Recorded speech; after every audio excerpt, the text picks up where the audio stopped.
La biografía de Jesús de Nazaret coincide en todos los detalles con las profecías mesiánicas del Antiguo Testamento. ¿Es esto cumplimiento o manipulación? Quizá los discípulos de Jesús amoldaron a propósito la narración de los evangelios para que su vida coincidiera con las profecías que hablaban del Mesías. ¿Hasta qué punto podemos confiar en su relato?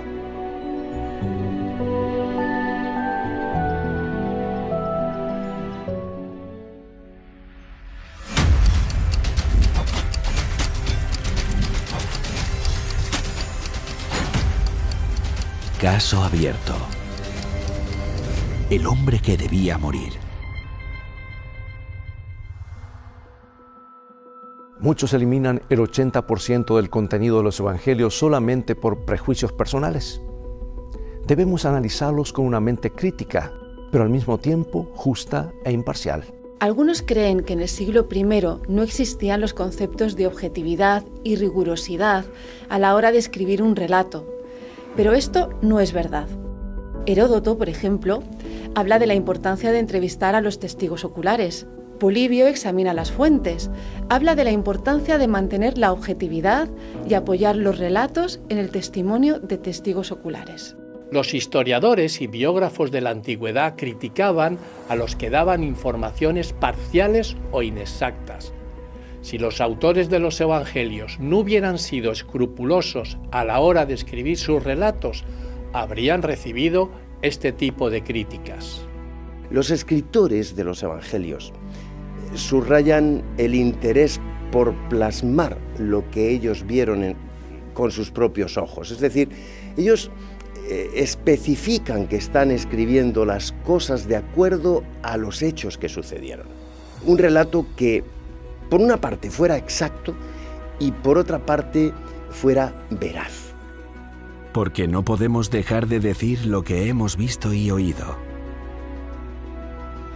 Me ha parecido también a mí, después de haber investigado con diligencia todas las cosas desde su origen, escribírtelas por orden, oh excelentísimo Teófilo.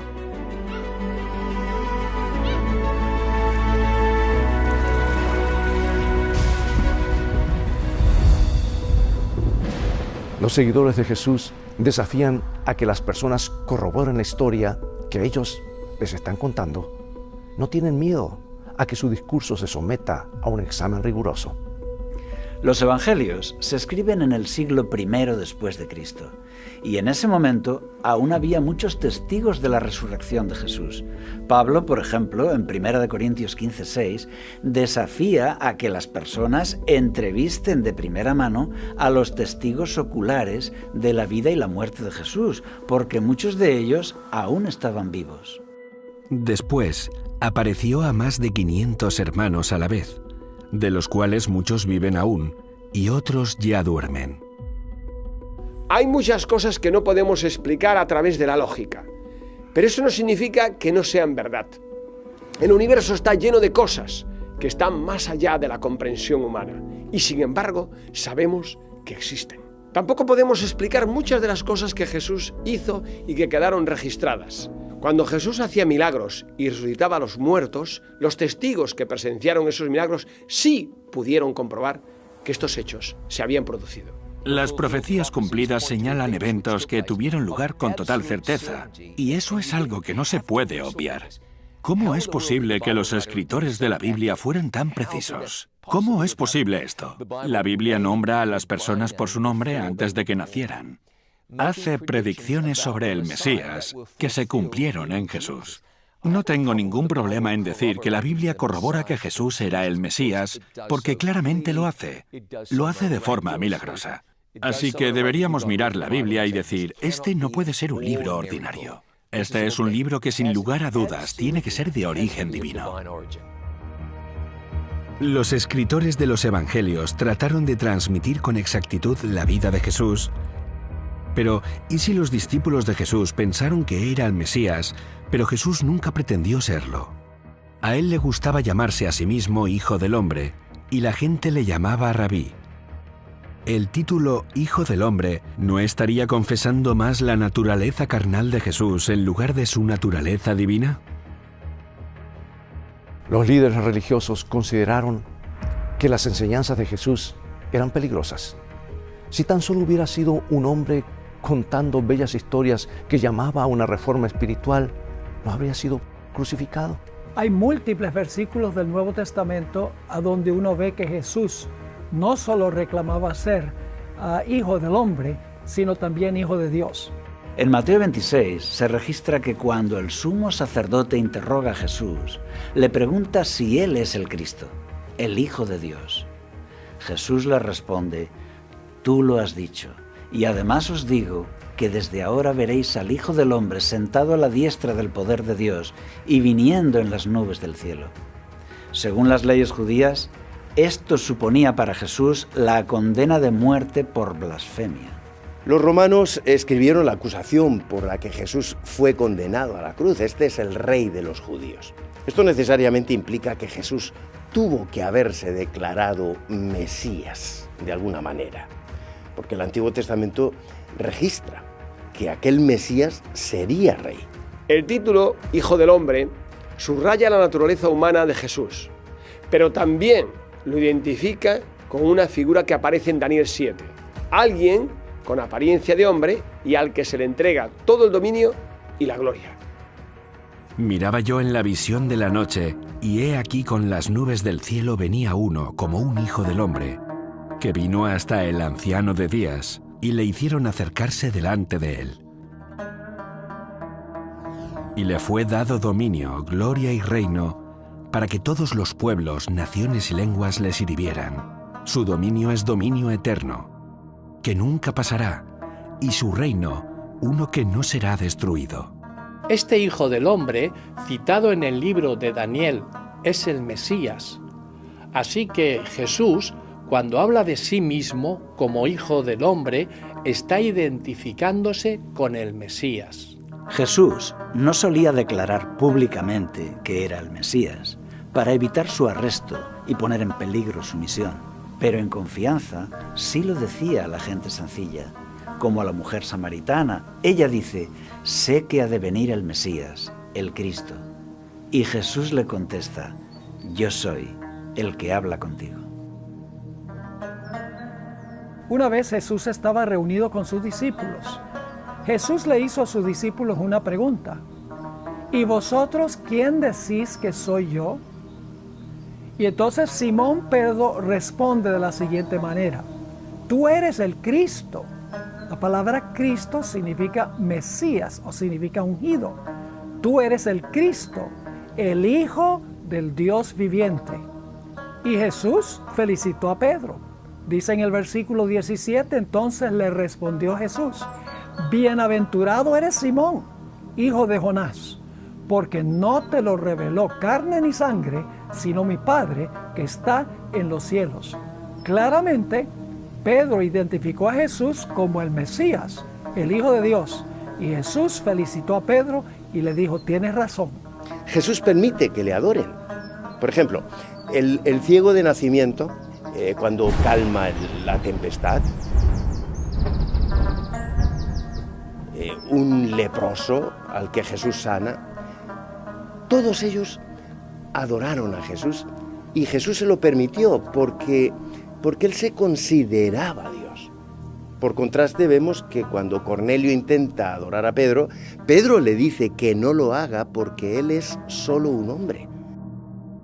Los judíos consideraban que su autoridad para perdonar pecados era una blasfemia y se escandalizaban por esa pretensión. Dicen: ¿quién puede perdonar pecados sino solo Dios? Y efectivamente, solo Dios. Para mí, la mayor prueba de que Jesús es realmente el Mesías es que Jesús, y verdaderamente solo Jesús, tiene la capacidad de cambiar el corazón humano. Yo también conozco personas hoy en día que antes eran drogadictos, alcohólicos, que tenían serios problemas en sus vidas, que al conocer a Jesús y recibirlo como Salvador, han pasado por una transformación extraordinaria. Casi ni siquiera se reconocen. Sin duda, en casi todos los lugares del mundo encontrarás personas que afirman que su forma de ser era muy diferente antes de que Jesús entrara en su vida. Eran agresivos, estaban perdidos, eran indiferentes, eran rudos, pero Jesús llegó a su vida y les transformó. Los adictos se liberan de la adicción, los egoístas se vuelven generosos, los de carácter duro se vuelven sensibles. Así que la Biblia tiene poder para transformar. Jesús tiene poder para transformar. Se ve en la Biblia y se ve también en personas del mundo hoy en día.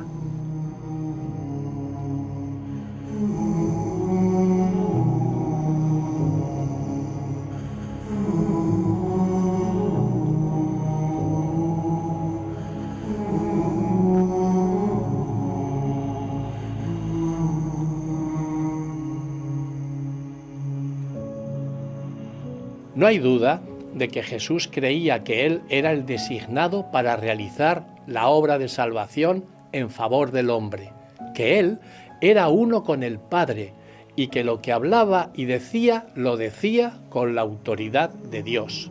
Jesús fue crucificado por culpa de ser quien realmente era, es decir, por ser el Hijo de Dios. Ante la afirmación de Jesús de ser el Mesías y Dios mismo, solo podemos elegir tres opciones. O Jesús es un impostor, o sufre delirios, o realmente es quien dice ser. No hay duda de que Jesús sí creía ser el Hijo de Dios. En público no siempre fue tan explícito, pero los evangelios realmente recogen muchas ocasiones en las que Jesús declaró ser uno con su Padre. Yo y el Padre uno somos. Creedme que yo soy en el Padre y el Padre en mí. Salí del Padre y he venido al mundo. Quizá Jesús fue un impostor que decía ser alguien que en realidad no era, o tal vez creía ser el Mesías porque estaba loco. ¿Habría alguna forma de averiguar cuál era el estado mental de Jesús? Abordar con un propósito de análisis como es el de la salud mental a una persona que vivió en este mundo hace más de 2000 años es una tarea ímproba, casi imposible. Más aún cuando ese personaje no ha dejado nada escrito. Por lo tanto, necesitamos acudir a los testimonios de testigos que hay alrededor de esta figura tan importante. Muchos creen que Jesús fue un maestro noble y bueno, pero que en ningún caso fue el Mesías. Si Jesús sabía que no era Dios, pero decía serlo, entonces era un mentiroso. Además, sería un hipócrita y un deshonesto porque decía a los demás que debían ser honestos y les pedía que confiaran en él su destino eterno. Un impostor que se hiciera pasar por Mesías habría querido tener poder y honores, ser coronado rey de Israel, pero Jesús hizo todo lo contrario. Él no quería serlo, evitó que le nombrasen rey en varias ocasiones. La afirmación de Jesús de ser el Hijo de Dios le llevó a ser crucificado. Si Jesús fuera un farsante, nunca habría arriesgado su vida de esa manera, salvo que estuviera loco. Algunas personas que trataron con Jesús pensaron que estaba loco o endemoniado. Hay algunos tipos de locura en los que las personas son coherentes la mayor parte del tiempo y tienen seguidores que los consideran genios, pero en realidad sufren trastornos mentales. Quizá Jesús padeció de teonomanía, un tipo de trastorno mental donde la persona cree ser Dios. Además, se le añadiría la uromanía, que es cuando alguien cree tener un origen celestial. Y también el delirio de Minion, donde se cree tener un parentesco real. Y Jesús creía ser el Mesías Rey. Todos estos son trastornos asociados al delirio de grandeza, donde la persona exagera su importancia. Debemos preguntarnos si es posible que Jesús padeciera alguno de estos trastornos. Las personas que presentan delirios de grandeza sufren patologías como esquizofrenia o trastorno bipolar. Además, tienen un carácter inestable, desequilibrado. En un momento pueden tener la autoestima por las nubes y al momento siguiente sentirse en el abismo. Esto acompañado por un fuerte sentimiento de inseguridad personal también. Jesús, sin embargo, presenta un comportamiento seguro, estable, y sin afán de superioridad. Si comparamos a Jesús con los mentirosos, lunáticos o delirantes, Jesús destaca por 3 cualidades que estos no tienen. Primero, por su sabiduría práctica. Jesús tenía la habilidad de leer el corazón. Segundo, por su amor profundo hacia las personas. Las hacía sentir aceptadas y perdonadas. Y tercero, por su habilidad para asombrar. Él respondió con sabiduría y elocuencia a preguntas tentadoras. Cuando los alguaciles fueron a apresarlo, se quedaron tan impresionados con sus palabras que regresaron a los fariseos sin él y diciendo: jamás hombre alguno ha hablado como este hombre. Esto nos muestra a un hombre con un discurso perfectamente coherente y con una sabiduría que impresionaba a cualquiera que lo escuchara. Maestro, sabemos que eres amante de la verdad y que enseñas con verdad el camino de Dios y no te cuidas de nadie, porque no miras la apariencia de los hombres. Dinos pues qué te parece, ¿es lícito dar tributo a César o no? Y uno de ellos, intérprete de la ley, preguntó por tentarle, diciendo: Maestro, ¿cuál es el gran mandamiento en la ley? Maestro, esta mujer ha sido sorprendida en el acto mismo de adulterio, y en la ley nos mandó Moisés apedrear a tales mujeres. Tú pues, ¿qué dices? Mas esto decían tentándole para poder acusarle. Jesús era impredecible y creativo. En cambio, los mentirosos y los delirantes son obtusos y predecibles. Las personas con algún tipo de perturbación mental no pueden tener una conversación lógica durante mucho tiempo. Sacan conclusiones precipitadas e irracionales. No pueden o les es muy difícil relacionarse correctamente con otras personas. En cambio, Jesús tenía una relación constante y profunda con personas de todas las esferas de la vida, desde dirigente hasta el más humilde leproso. En Juan 10:20 se dice que muchos decían que Jesús estaba endemoniado y también que estaba loco. Por eso me ama el Padre, porque yo pongo mi vida para volverla a tomar. Muchos de ellos decían: demonio tiene y está fuera de sí. ¿Por qué le oís? Lo dicen porque Jesús está hablando de su muerte y además está hablando de su resurrección. En ese mismo contexto también hablaba de que tiene otro rebaño diferente al pueblo hebreo. Sin lugar a dudas, hería el orgullo nacional y querían desprestigiar las palabras de Jesús, menoscabando su autoridad. Jesús no está solamente diciendo que Él es el Salvador y el Hijo de Dios. Sus palabras están respaldadas por sus obras. Los actos de bondad, el reconocimiento por los desamparados, los invisibles, y los milagros que Jesús realiza a favor de ellos, respaldan su declaración cuando asegura ser el Mesías. Algunos creen que las sanaciones de Jesús eran por el poder de la fe, porque ciertamente hay poder en la fe. Incluso cuando Jesús curaba a la gente, a menudo decía que su fe le había sanado. Pero Jesús claramente tenía la capacidad real de sanar.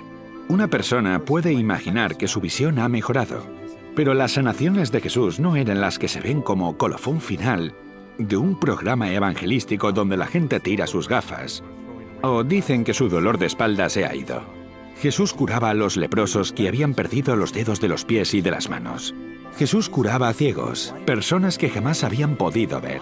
Este no es un efecto placebo. Y por supuesto, cuando Jesús resucitó a los muertos, la persona muerta no estaba teniendo pensamientos positivos que le ayudaran a volver a la vida. Así que los milagros de Jesús van mucho más allá de cualquier enfermedad psicosomática. El carácter de Jesús era cariñoso y se preocupaba mucho por las mujeres y los niños que no eran considerados importantes en la época. Se compadecía de las personas que sufrían, pero no dejaba que ese sentimiento le paralizara. Las multitudes le seguían e incluso le adoraban, pero él siempre se mantenía equilibrado, sin ego. Se encontraba con el necesitado allí donde estaba y le ayudaba. No buscó su gloria. No es un impostor. Al contrario, vivió una vida de sacrificio por los demás. Era un maestro incomprendido por todos, su familia, los religiosos, el pueblo, aun sus discípulos. Para hacer la gran obra del Mesías, Todos esperarían que tomase como discípulos a hombres relevantes, principales, como ricos, intelectuales, poderosos, gente influyente para iniciar un gran movimiento. Pero Jesús toma a sus discípulos de entre la gente humilde. Su círculo de colaboradores son personas sencillas. Nadie realmente entendía su forma de actuar. Rodeado de gente, estaba solo. Jesús tenía el carácter más equilibrado y saludable que cualquier persona que yo haya conocido, incluso cuando soportó la tortura, el engaño y el abuso. Siempre mostró autocontrol, paciencia, capacidad de adaptación y resiliencia.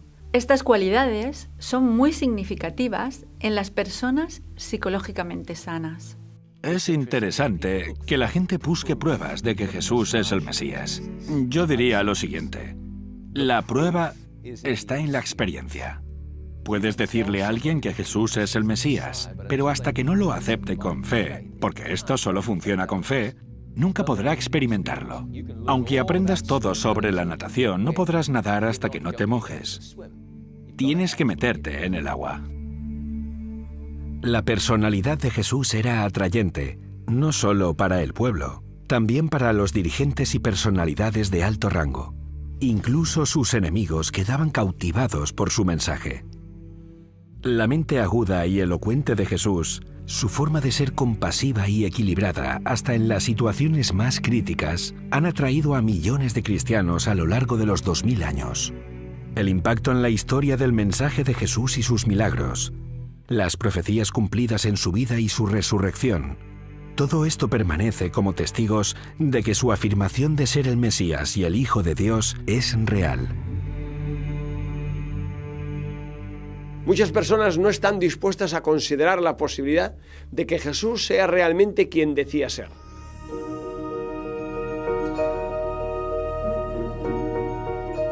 Estamos metidos en un problema y estamos metidos en un problema grave a consecuencia del pecado. Nos hemos separado de Dios.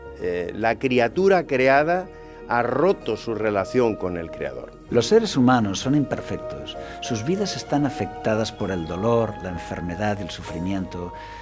Todos terminan en la muerte. Esto es el resultado del pecado. La ley de Dios no puede ser abolida. Y los pecadores son condenados por ella. Pero su Creador trata de salvarles. El Dios del cielo preparó un plan de rescate. Él moriría por ellos. Él recibiría el castigo como nuestro sustituto. El plan divino de la necesidad del Mesías fue establecido por Dios antes de la creación del planeta Tierra y de sus habitantes. Ese plan se basaba en poner en riesgo a Dios mediante la figura del Mesías. La misión del Mesías era tan importante que no podía encomendarse a nadie salvo a Dios mismo. Pero Dios no podía morir. La única forma de lograr esto era haciéndose hombre. Se sometió a su propia creación al morir por ella. Esto nos muestra que Jesús nos ama con un amor supremo e insondable. Su muerte no fue tan solo la muerte de un buen hombre. Porque de tal manera amó Dios al mundo que ha dado a su Hijo unigénito, para que todo aquel que en Él cree no se pierda, mas tenga vida eterna. El Mesías vino a ofrecer vida al corazón humano roto. Hay unos 8.000 millones de personas en este planeta. La gran mayoría de ellos no encuentran solución para sus corazones pecaminosos. No pueden ver al Dios en este mundo. No tienen esperanza más allá de la tumba. Eso es lo que el Mesías nos ofrece, y nadie más puede hacerlo, solo Jesús. Jesús vino como el Mesías para mostrarnos el verdadero carácter de Dios. Él dijo, el que me ha visto a mí, ha visto al Padre. Así que vino a mostrarnos que Dios es un Dios de amor. Muchos cuando leen el Antiguo Testamento piensan que Dios es vengativo y severo. En el pasado, hace 2000 años, la mayor parte de la gente tenía una imagen de Dios distorsionada y los líderes religiosos no reflejaban para nada el verdadero carácter de Dios. Solían retratarlo como un ser austero, exigente, crítico y muy severo. Vemos en Jesús que Dios es realmente un Dios de amor, que odia el dolor y el sufrimiento. La Biblia nos dice que vino a enseñarnos cómo vivir. El Mesías vino a vivir una vida que sirviera de ejemplo para nosotros. Las Escrituras nos enseñan que debemos caminar como Él caminó. Además, vino para ser el sustituto para morir por nosotros, y tomó el castigo que todos merecemos. Así, la ley de Dios es respetada, solo que el castigo de todos es colocado sobre el Mesías. Y el Mesías lo que hace es restablecer, volver a unir, y por lo tanto darnos la seguridad de que somos salvos. Si Jesús fue realmente el Rey Mesías, ¿por qué no se ha cumplido la promesa de un reino restaurado? Decir que Jesús debía cambiar el mundo es no entender su misión. Él no vino a imponer el cambio. Si alguien se pregunta por qué el mundo no ha cambiado, bueno, eso depende de nosotros y no de Jesús. Él vino a ofrecernos la vida. Depende de nosotros decidir si queremos esa vida. Jesús vino. Habló a pecadores a los que les decía, vete y no peques más. Él enseñaba a la gente cómo tener un corazón renovado. Un hombre vino a Jesús y le preguntó, ¿qué debo hacer para tener la vida eterna? Y Jesús le respondió. Jesús le hizo una oferta. No vino a imponer nada a nadie. La mayor parte de las veces, las profecías mesiánicas del Antiguo Testamento hablan de la obra global del Mesías, su advenimiento, su obra de restauración en el hombre y su gobierno justo y eterno sobre todas las naciones de la tierra. En realidad, no todo ocurre al mismo tiempo. La Biblia lo explica así para dar una visión de la obra completa del Mesías. La obra de redención del hombre abarca toda la historia de la humanidad. En la Biblia se nos presenta un resumen por parcelas y hay que recoger todas las piezas del puzzle para tener el cuadro completo. Hay muchos textos en la Biblia que hablan de los sufrimientos y la muerte del Mesías. Otras partes de la Biblia hablan de su segunda venida para rescatar a aquellos que son salvos, otras del reino eterno y celestial. No todo ocurre al mismo tiempo. Jesús lo explica con parábolas. Él fue a su campo a plantar y volverá para cosechar. Así lo dice en la parábola del sembrador, o con la parábola de la higuera estéril, el trigo y la cizaña, etc. Jesús vino hace 2000 años para sembrar en el mundo la buena semilla, el Evangelio. Y nació la Iglesia cristiana. Y promete que regresará para recoger el fruto en el día de la siega. Las profecías que describen el nacimiento, la vida y la muerte del Mesías se han cumplido con una exactitud extraordinaria y no es posible que sea fruto de una casualidad. Eso nos da la seguridad de que las profecías del mañana también se van a cumplir. Se acordarán y volverán a Jehová todos los confines de la tierra, y todas las familias de las naciones adorarán delante de ti, porque de Jehová es el reino, y él regirá las naciones. En Apocalipsis 19 aparece como un rey majestuoso que regresa a la tierra. En su mano tiene una hoz aguda. ¿Por qué? Es el día de la siega. Cuando regrese, espera ver espigas llenas y árboles llenos de fruto. Su reino es diferente. No consigue extender sus dominios mediante la violencia y la imposición, como lo hacen los reinos terrenales. No será un rey egoísta o débil que no consigue establecer cambios. Él es el Rey divino que trae un mundo nuevo donde reinan el amor, la justicia y la paz, el reino de Dios. A lo largo de un periodo de 1500 años, 40 autores del Antiguo y Nuevo Testamento escribieron sobre el Mesías de una forma coherente. No hay contradicciones entre ellos, se complementan y lo más importante, todas las profecías que hablan del Mesías se cumplieron con exactitud en Jesús. Estamos buscando pruebas de que Jesús era el Mesías. ¿Puede alguien realmente probarlo? No creo que se pueda probar totalmente, pero hay muchas evidencias de ello. Creo que la evidencia lógica apunta en una sola dirección. La Biblia deja muy claro que Jesús es el Mesías. ¿Pero es eso una prueba en sí misma? Bueno, es una prueba para mí. Puede que para otra persona no lo sea, pero cuando comienza a tener una relación con Jesús, cuando empieza a leer la Biblia, cuando empieza a entender las promesas, cuando ve cómo se han cumplido las predicciones que Dios ha hecho, creo que entonces descubre que esta es la prueba de que Jesús es el Mesías. La figura y las enseñanzas de Jesús establecieron un nuevo orden de cosas radicalmente diferentes. Era todo lo opuesto a un rey terrenal. Un rey que en lugar de ser servido, él viene para servir. Que en lugar de asegurar su dominio en la tierra, puso su trono en la cruz. Alguien que en lugar de conquistarte por la fuerza, te conquista con su amor. Un reino donde ganas tu corona solamente cuando te has olvidado de ti mismo. Jesús extendió un puente sobre el abismo que había entre Dios y el hombre, y abrió un camino para que podamos conocer a Dios y acudir a Él. Hacer una investigación personal y libre de prejuicios puede requerir cambios que no siempre son fáciles, pero encontrar la verdad debería ser siempre la prioridad. Tan solo se han presentado algunas de las evidencias acerca del hombre que estaba predestinado a morir desde la fundación del mundo. Mientras que para algunos la evidencia presentada dará por concluido este caso, para otros esta investigación quedará como un caso abierto. El hombre que debía morir.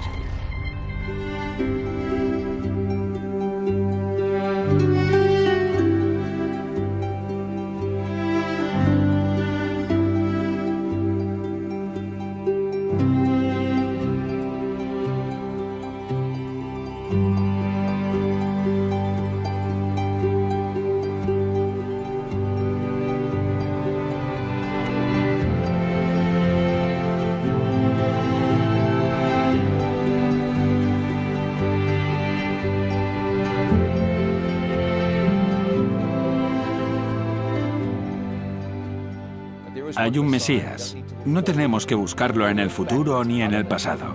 No tenemos más que mirar en la Biblia y decir gracias, Dios. Él ha respondido a esto, a la pregunta de consecuencias eternas. ¿Es Jesús el Mesías? Sé que lo es. Creo que si estudias la Biblia con un corazón dispuesto, llegarás a la conclusión de que efectivamente Jesús es el Mesías.